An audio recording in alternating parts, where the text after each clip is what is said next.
अक्सर हम सभी अपने बनावट और संरचनाओं के बारे में सोचते हैं।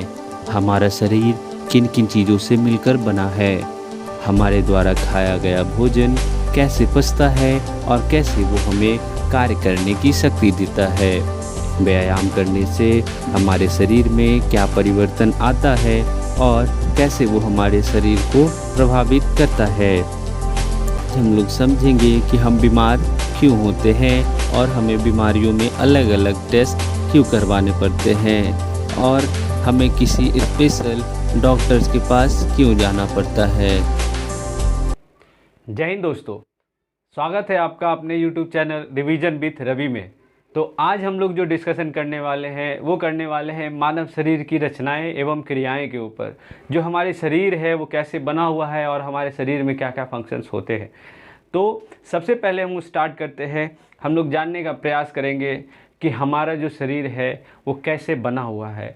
तो हम जिस प्रकार से एक भवन बनता है, एक घर बनता है, उसमें एक एक ईंट जोड़ करके क्या बनाया जाता है, एक दीवार बनाई जाती है। और दीवारों से क्या बनता है, एक कमरा बनता है और कई कमरे मिल करके क्या बनाते हैं, एक घर बनाते हैं। उसी प्रकार से हमारा जो शरीर है वह किससे बना हुआ है, सेल से बना हुआ है। और ये कई सेल मिल करके बहुत सारे असंख्य सेल से जो है हमारा बॉडी बना है, जिसमें कई सारे सेल मिल करके एक ऊतक का निर्माण करते हैं, यानी टिश्यू का निर्माण करते हैं। और ये टिश्यूज़ क्या करते हैं, मिल करके एक स्पेशल फंक्शन के लिए हमारे बॉडी के अंदर ऑर्गन का निर्माण करते हैं, यानी किसी अंग का निर्माण करते हैं।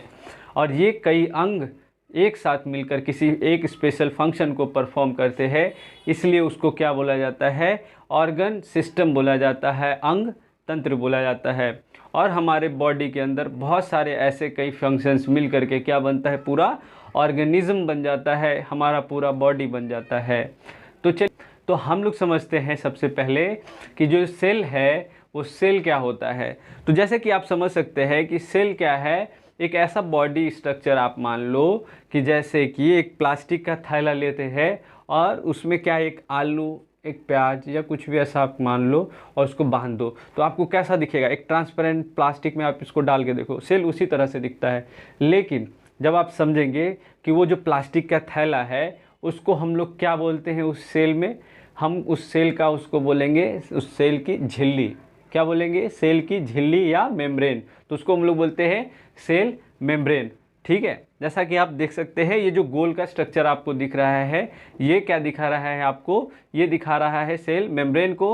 अब इसके अंदर हम लोग बात करेंगे कि जो आलू आपने डाला था या प्याज वो आपने डाला था, कोई भी ऐसा चीज़ डाला था, तो वो होता है उस सेल के अंदर न्यूक्लियस। क्या होता है, न्यूक्लियस। और उस न्यूक्लियस के बीच अब जो लिक्विड आपने डाला, वो पानी जो आपने डाला था, वो जो लिक्विड आपने डाला था, वो क्या होता है, उस सेल का क्या होता है, द्रव्य होता है, जिसे हम लोग है ना कोशिका द्रव्य कहते हैं। और इसके बारे में हम लोग देखेंगे कि उस द्रव्य में भी बहुत सारी चीज़ें होती है ना। जैसे कि आप जान सकते हैं लाइसोसोम होता है, माइटोकॉन्ड्रिया होता है, राइबोसोम होता है, और भी बहुत सारी चीज़ें होती है जिसके बारे में हम लोग विशेष है ना आगे हम लोग चैप्टर में पढ़ेंगे।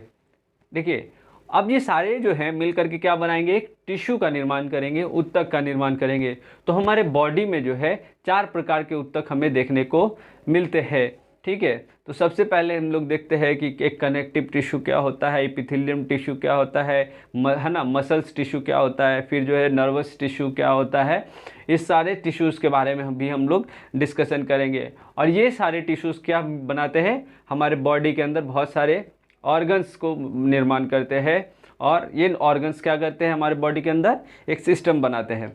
अब हम लोग समझते हैं कि हम सबसे पहले अगर हम किसी भी इंसान को देखते हैं या किसी भी मनुष्य को देखते हैं, किसी भी आदमी को देखते हैं, तो हम क्या समझते हैं, है ना। सबसे पहले उसको हम लोग देखते हैं, बाहर हमें क्या दिखता है, उसका स्किन दिखता है, राइट। तो हमें सबसे पहले समझना होगा कि हमारा जो पहला सिस्टम आता है वो क्या आता है, हमारा त्वचा तंत्र आता है। सबसे पहले हमारा क्या आता है, त्वचा तंत्र आता है। देखिए, तो किसी भी इंसान का त्वचा के ऊपर हम लोग जब देखेंगे तो सबसे पहले हम क्या देख रहे हैं, है ना। तो किसी का त्वचा गोरा दिखता है, किसी का काला दिखता है, किसी का सांवला दिखता है ना। तो वो हमारा सबसे पहले हमारा क्या होता है, त्वचा तंत्र। और त्वचाओं में भी हम देखते हैं बहुत सारे डिजीज़ हो जाते हैं।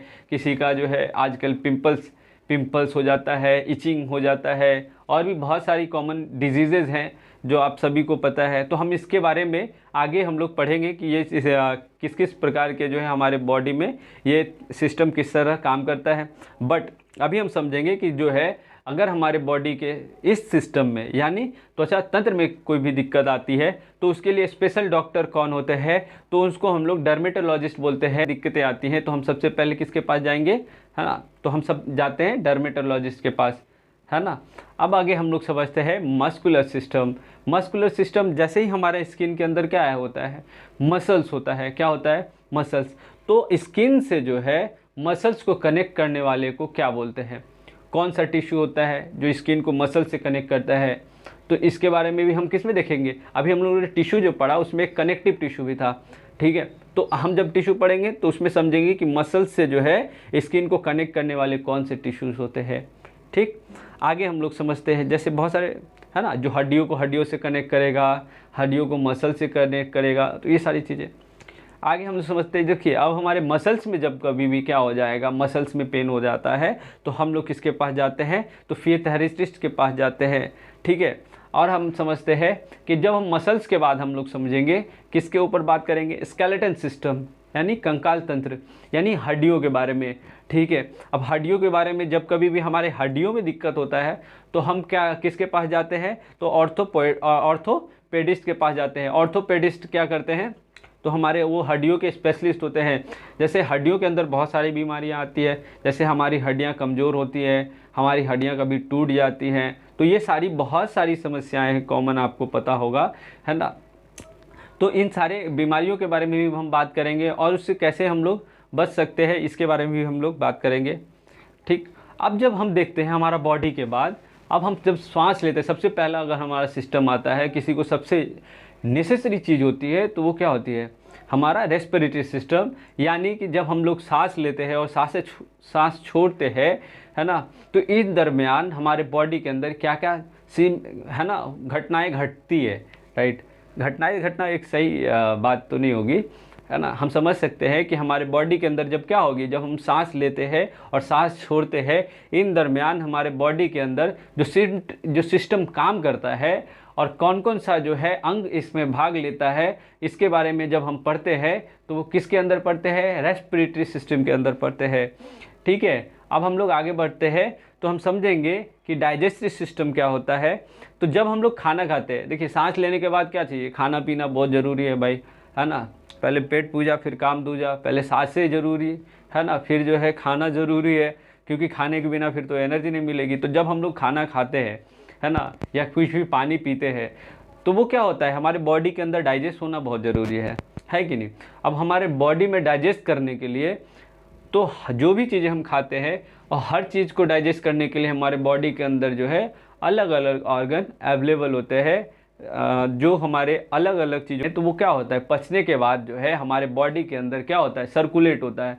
वो क्या होता है, जो भी हम लोग खाते हैं वो डाइजेस्ट होकर के कहाँ चला जाता है, वो ब्लड में आ जाता है, और ये ब्लड क्या करता है, हमारे पूरे बॉडी में उसको सर्कुलेट कर देता है, जो भी हमने खाया पिया। तो आपको पता है अब जब ये खाना पीना हो जाएगा, हमारा बॉडी के अंदर सर्कुलेट हो जाएगा, तब जो बचा हुआ है वो बाहर भी तो आएगा, राइट। इसके लिए कौन सा सिस्टम बना हुआ है, तो एक्सक्रीटरी सिस्टम बना हुआ है, जो हमारे बॉडी के अंदर से जो भी कि इम्प्योर चीज़ें होती है उसको बाहर करने के लिए जो सिस्टम बना हुआ है वो क्या बना हुआ है, एक्सक्रीटरी सिस्टम, ठीक है। अब ये सिस्टम के बाद हम लोग बात करेंगे कि जब ये सिस्टम एक्सक्रीटरी सिस्टम से बाहर आ जाएगा तो हमारे बॉडी के जो है ना, जो इम्पोर्टेंट ऑर्गन्स है उन सब का भी क्या होता है, स्पेशल फंक्शन होता है। वो भी क्या करते हैं, कुछ हार्मोन्स रिलीज़ करते हैं, कुछ है ना एंजाइम्स रिलीज़ करते हैं, कुछ एंजाइम्स रिलीज़ करते हैं, जो हमारे बॉडी के अंदर क्या करता है, काम करता है ना, ठीक है। अब देखिए, अब इसके बाद जो है हमारे बॉडी के अंदर जो है, अब इन एंजाइम्स को रिलीज़ करने के लिए जो काम करता है कि हमारे बॉडी के अंदर कौन सा एंजाइम आएगा या कौन भी हार्मोन रिलीज़ करना है, इसको कौन कंट्रोल करता है, तो ये हमारा कंट्रोल करने वाला है वो ब्रेन। कौन है, ब्रेन। अब ये ब्रेन क्या करती है, इन सारे हार्मोन्स और एंजाइम्स को रिलीज़ कराने के लिए हेल्प करती है, जिसको हम लोग किस सिस्टम के समझेंगे, नर्वस सिस्टम के थ्रू समझेंगे। इस तरह से आप देख रहे हैं कि हमारा पूरा बॉडी का जो है एक सिस्टम कैसे सिस्टमेटिक वे में काम करते हुए आ रहा है, ठीक है। अब देखेंगे नर्वस सिस्टम के बाद हमारा, जब देखेंगे बॉडी के अंदर ये सारे सिस्टम्स काम करते हैं तो क्या होता है कि हम जो है एक और अपने जैसे जीव के लिए जो जन्म देते हैं, जिसको हम लोग रिप्रोड्यूस कहते हैं, तो इसके लिए भी एक सिस्टम बना हुआ है जिसे हम लोग बोलते हैं रिप्रोडक्टिव सिस्टम। ठीक है, ये पूरा सर्कुलेट होता है और ये पूरा सर्कल जो है एक प्रोसेस होता है। जैसे अब सेल में हम लोग पढ़ेंगे कि सेल डिवीज़न कैसे होता है ना, वो तो सेल डिवीज़न में हम लोग समझेंगे ये माइटोसिस क्या होता है और मियोसिस क्या होता है। ठीक है, और इसके बारे में हम लोग आगे पढ़ेंगे, पहले हम लोग सिस्टम्स को समझ लेते हैं। कभी भी हम जब कभी भी हम लोग बॉडी के अंदर इन सिस्टम्स के अंदर क्या होगा, कभी ना कभी कुछ ना कुछ तो रिपेयर करने के लिए आएगा ना भाई। ऐसा थोड़ी है कि हम लोग ने डाइजेस्ट किया वो पूरी तरह से जो है प्योर चीज़ें डाइजेस्ट करी, या हम लोग जो श्वास ले रहे हैं क्या वो प्योर चीज़ें, बिल्कुल हम लोग ऑक्सीजन ही थोड़ी ले रहे हैं। बहुत सारी चीज़ें वातावरण में, इन्वायरमेंट में, धूल है, धूल कण भी हमारे नाक के थ्रू चला जा रहा है, खाने के थ्रू बहुत सारे जो है बैक्टीरियाज वगैरह भी तो चले जाते हैं। फिर हम लोग देखेंगे कि मारने का काम करेगा। ठीक है, और इससे क्या होगा, हमारे शरीर को स्वस्थ रखेगा।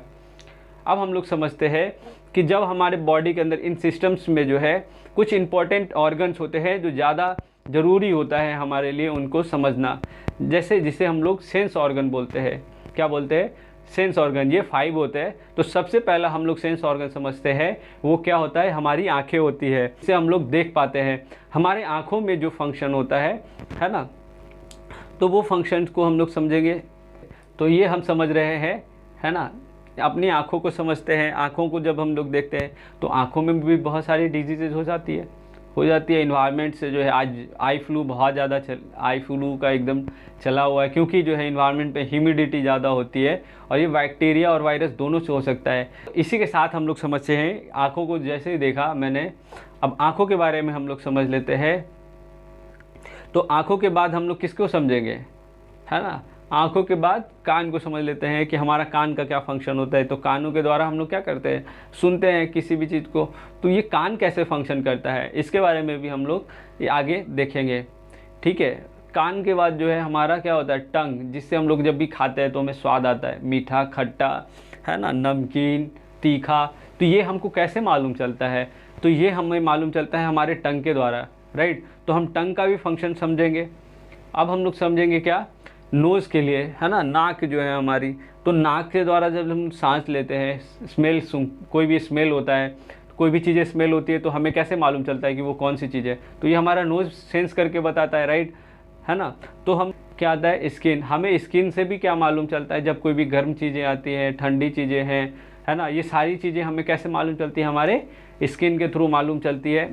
ठीक है, तो इस तरह से हम लोग समझेंगे कि ये हमारा पूरा बॉडी का सिस्टम है। ठीक, अब देखिए कुछ ऐसे टर्म्स होते हैं जिनको हमें समझना बहुत ज़रूरी होता है। जैसे हमारे बॉडी को ना 6 पार्ट में करके देखा जाता है। तो सबसे पहले जो हमारा पार्ट आता है वो क्या आता है, हेड का पार्ट आता है। ठीक है, हम लोग सबसे पहले अगर हम लोग देखेंगे तो सबसे पहले हमारा क्या आता है, हेड का पार्ट आता है, फिर फेस का पार्ट आता है, राइट, फिर उसके बाद क्या आता है, गर्दन आता है। क्या आता है, गर्दन। ठीक है, गर्दन के बाद ये हमारा लिम्स कहलाता है। जैसे जो हमारा हाथ है, दोनों बाजू जो है वो क्या कहलाएगा, लिम्स कहलाएगा, अपर लिम्स। क्या कहलाएगा, अपर लिम्स। क्या कहलाएगा, अपर लिम्स। और जो हमारे पैर हैं वो हमारे पैर क्या कहलाते हैं, लोअर लिम्स कहलाते हैं। क्या कहलाते हैं, लोअर लिम्स कहलाते हैं। और जो हमारा धड़ है ना, गर्दन से लेकर के जो है कमर तक के पार्ट को क्या बोलते हैं हम लोग, ट्रंक बोलते हैं। क्या बोलते हैं, ट्रंक बोलते हैं। ठीक है, अब जो है, अब इसके बाद हम लोग समझते हैं कि हमारे बॉडी के अंदर जो ऑर्गन्स थे वो कहाँ रहते हैं। जैसे हमारा ब्रेन है, ठीक है, तो ब्रेन के लिए क्या होता है, हमारे बॉडी के अंदर बहुत सारी कैविटी है, जिसको क्या बोलते हैं, कैविटी। कैविटी में कहने का मतलब एक ऐसा खाली जगह जहाँ लिक्विड है ना, लिक्विड फेज में भरा हुआ है और उस लिक्विड में क्या है, वो ऑर्गन है। ठीक है, और वो लिक्विड इसलिए है ताकि वो क्या करे, उस ऑर्गन को प्रोटेक्ट करे। तो ऐसे प्लेसेस हमारे बॉडी में है, तो इसलिए हम लोगों ने उसको क्या दिया है, हमारे बॉडी में कैविटी का नाम। जैसे देखिए सबसे पहले हमारा आता है कैनेनियल कैविटी। अब जो कैरेनियल कैविटी है इसका मतलब जहाँ पे हमारा ब्रेन होता है उसको बोलते हैं। ठीक है, फिर दूसरा होता है हमारा, आप समझिए, है ना, पेल्विक कैविटी। पेल्विक कैविटी होता है हमारे स्टमक के पास जो भी चीज़ें होती है। जैसे स्टमक के पास जैसे क्या होता है ना, ब्लाडर आप समझ सकते हैं, है ना, रिप्रोडक्टिव सिस्टम्स होते हैं, रिप्रोडक्टिव ऑर्गन्स होते हैं, ये रेक्टम होता है, ठीक है। फिर होता है एब्डोमिनल, जो उससे ऊपर होता है क्या होता है, एब्डोमिनल कैविटी। एब्डोमिनल कैविटी जैसे कि होता है जितना भी डाइजेस्टिव सिस्टम का जो पार्ट है वो सारे के सारे किस में आते हैं, जैसे लार्ज इंटेस्टाइन हो गया, है ना, स्मॉल इंटेस्टाइन हो गया, स्टमक हो गया, ये सारे कहाँ पे आते हैं, एब्डोमिनल, है ना, कैविटी के अंदर आते हैं। तो इस तरह से भी हम ये सारी बॉडी के कैविटीज़ को भी समझेंगे कि हमारे बॉडी के कैविटी क्या क्या है और कहाँ पे इसका रोल होता है। अब देखिए हमारी बॉडी में जब कभी भी आप देखे होंगे, अभी भी आप डॉक्टर्स के पास जाते हैं तो डॉक्टर्स हमारे रिपोर्ट में इन टर्म्स का भी यूज़ करते हैं। जैसे देखिए एक इंटीरियर कहने का मतलब बॉडी के अंदर की तरफ, मान लो कि हमें कोई स्किन डिजीज़ हो गया तो वो कहाँ फैलता जा रहा है, राइट, अंदर की तरफ जा रहा है तो उसको इंटीरियर बोलेंगे, और जब बाहर की तरफ जाएगा तो उसको पोस्टीरियर बोलते हैं। कोई भी चीज़, जैसे आप समझ सकते हैं कि हमारा यहाँ पे मुझे ऐसा हो गया है और धीरे धीरे जो है हमारे अंदर की तरफ, हमारे बॉडी के अंदर की तरफ डैमेज बढ़ता जा रहा है, तो हम क्या बोलेंगे अंदर की तरफ का, कि इंटीरियर में हमारा प्रॉब्लम बढ़ता जा रहा है। और बॉडी के जो है बाहर की तरफ प्रॉब्लम बढ़ता जाएगा तो उसको क्या बोलेंगे, पोस्टीरियर बोलेंगे, पोस्टीरियर की तरफ बढ़ता जा रहा है ना, कहीं भी जो है उसको समझने के लिए।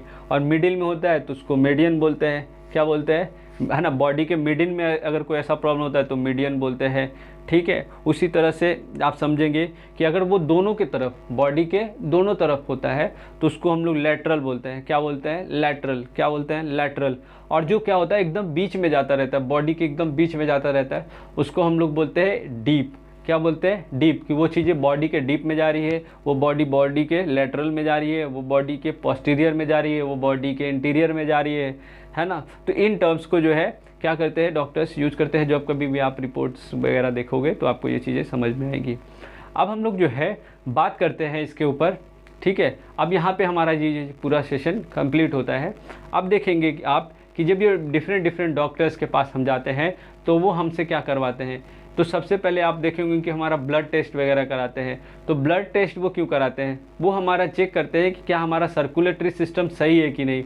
अगर हमारे बॉडी में सर्कुलेटरी सिस्टम है तो हमें क्या होगी, है ना, हमारी बीमारी को पता चल जाएगा कि अच्छा इससे ये डिजीज़ हो गया है, इसके कारण इसके क्या हो गया, ब्लड में ये इशू आ रखता है, वो ब्लड से हमारा मालूम चलता है कोई भी चीज़ें।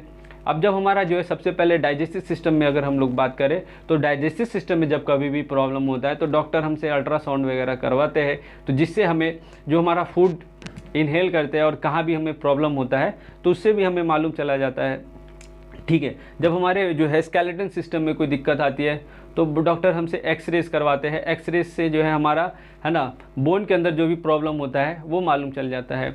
इस तरह से आप समझेंगे जब हमारा आगे का सेशन कंप्लीट होगा। अगर ये आपको जानकारी अच्छी लगती है तो आप ज़्यादा से ज़्यादा इसे शेयर करें और लोगों को बताएं, अवेयर करें, और इस चैनल को लाइक करें, सब्सक्राइब करें, ताकि आगे आने वाले वीडियोस आपको जल्द से जल्द अपडेट होता रहे। धन्यवाद।